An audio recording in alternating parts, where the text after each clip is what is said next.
समुद्राच्या हजारो फूट खाली एक असं शहर सापडलं आहे जे हजारो वर्षापूर्वी अचानक गायब झालं होतं. तिथल्या भिंती आजही तशाच उभ्या आहेत. पण सर्वात भयानक गोष्ट म्हणजे तिथे कोणत्या युद्धाचे किंवा नैसर्गिक आपत्तीचे चिन्ह सापडले नाहीत. मग अख्खं शहर एका रात्रीत गायब कसं काय झालं? जपानच्या समुद्रकिनाऱ्याजवळ समुद्राच्या खोल पाण्यात डायव्हर्सना काही विचित्र दगडी रचना दिसल्या. सुरुवातीला सगळ्यांना वाटलं हे नैसर्गिक खडक असतील. पण जेव्हा संशोधक खाली गेले तेव्हा ते हादरले. कारण तिथे पायऱ्या होत्या, मोठमोठे दरवाजे होते आणि अगदी रस्त्यांसारखीच रचनासुद्धा होती. या जागेला नाव दिलं गेलं योनागुनी मोन्युमेंट. काही शास्त्रज्ञ म्हणतात हे 10,000 वर्ष जुन्या हरवलेल्या संस्कृतीचं शहर असू शकतं.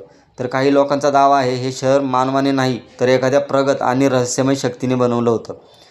सगळ्यात विचित्र गोष्ट म्हणजे या शहराजवळ आजही अनेक जहाजं आणि बोटींचे कंपास अचानक बंद पडतात. काही डायव्हर्सनी दावा केला की त्यांना पाण्याखाली विचित्र आवाज ऐकू आले आणि काही लोक तर असंही म्हणतात की रात्री समुद्रातून अजूनही प्रकाश दिसतो.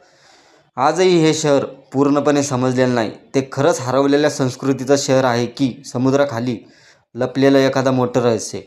तुम्हाला काय वाटतं? कमेंटमध्ये नक्की सांगा. आणि अशाच रहस्यमय सत्य घटनांसाठी चॅनलला सबस्क्राईब करा.